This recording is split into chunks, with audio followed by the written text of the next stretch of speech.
है 0.02% और कहीं 0.04%। तो वैसे तो ऐसे केसेस में ये हमने आपकी ऑथेंटिकेटेड बुक से ही डाटा लिया है, उसमें 0.03% है। तो ऐसे केसेस में या तो ऑप्शंस में थोड़ा वेरिएशन होता है या फिर एक से ज्यादा ऑप्शंस करेक्ट होते हैं। तो जो कार्बन डाइऑक्साइड का है वो कितना है 0.03%। उसके बाद जो आर्गन है, आपकी आर्गन गैस है ए आर, यानी कि आर्गन मैं यहाँ लिख देती हूँ, अलग कलर से लिखते हैं तो क्लियर दिखेगा।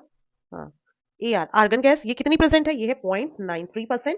कितनी है 0.93%। और देखिए ये 0.02 भी इतना ज्यादा नहीं है, ये बहुत ही कम है।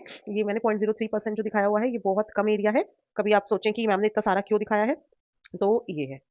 ठीक है, ये हो गया है आर्गन गैस पॉइंट। और बाकी जो और सारी गैसेस हैं जितनी भी हैं रेस्ट, वो हमारी बहुत कम एरिया, इतने में कितना 0.04% है अदर्स। तो अगर हम एक बार कंपोजिशन ओवरऑल देखें तो सबसे ज्यादा है नाइट्रोजन। मैं यहाँ लिख देती हूँ, ये बहुत इंपॉर्टेंट है। नाइट्रोजन गैस, नाइट्रोजन गैस सबसे ज्यादा क्वांटिटी में प्रेजेंट है, कितनी है 78%। फिर उसके बाद है कार्बन डाइऑक्साइड यानी कि CO2। जो कार्बन डाइऑक्साइड गैस है, कार्बन डाइऑक्साइड ये है CO2, ये कितनी है 0.03%। अच्छा ये जो बीच में है O2 ऑक्सीजन, ये कितनी है 21%। O2 गैस यानी कि ऑक्सीजन, ये कितनी है 21%, ये भी पूछा जाता है। इसके बाद आर्गन, आर्गन गैस जो है ए आर इसका सिंबल है, जो केमिस्ट्री के हमारे साथी हैं वो समझ रहे होंगे, 0.93% है। और जो अदर्स, बाकी जो बची हुई गैसेस हैं अदर्स, वो है 0.04%। तो this data is very very much important for all your exams, क्योंकि यहाँ से ये आपको देखने में लग रहा होगा इतना छोटा सा डाटा है, बट जब आप एग्जाम देंगे तो आप देखेंगे यहाँ से क्वेश्चंस आ रहे हैं।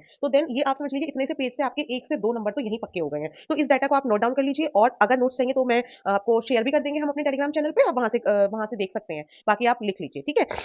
तो ध्यान रखिए कितना है, सबसे ज्यादा नाइट्रोजन प्रेजेंट है, उसके बाद oxygen 21%, then carbon dioxide 0.03%, then आपकी जो आर्गन है 0.93%, then carbon dioxide, then others में हमारे आ गया 0.04%। ठीक है, ये हो गई है। इसके बाद ये हमारा सारा क्या हो गया है, कंपोजिशन ऑफ एटमॉस्फेयर। अगर आपसे पूछा जाता है कि एटमॉस्फेयर यानी कि वायुमंडल में ऑक्सीजन कितने परसेंट प्रेजेंट है, तो आप तुरंत आंसर लगाएंगे 21%। कितने परसेंट 21%। अच्छा ये जो आपकी जो रेस्ट हमारी जो अदर गैसेस हैं, इसमें हीलियम, ओजोन, हाइड्रोजन, ऑक्साइड्स ये सब प्रेजेंट होती हैं। ठीक है, और ये जो नाइट्रोजन है, आपने इसमें देखा होगा कि नाइट्रोजन का शेयर सबसे ज्यादा है, यानी कि 78% नाइट्रोजन प्रेजेंट है। कितनी प्रेजेंट है 78%। तो ये जो नाइट्रोजन है ये सबसे ज्यादा एटमॉस्फेयर यानी कि वायुमंडल में सबसे ज्यादा मात्रा में पाई जाने वाली गैस है। सबसे ज्यादा मात्रा में पाई जाने वाली गैस है, कौन सी है पाई जाने वाली गैस, तो वो कौन सी है, वो है नाइट्रोजन 78%। तो आपने सोचा है कि ये सबसे ज्यादा मात्रा, सबसे ज्यादा अमाउंट में एटमॉस्फेयर में मिलती है, तो इसके क्या फायदे होते हैं। तो देखो इसके कुछ ना कुछ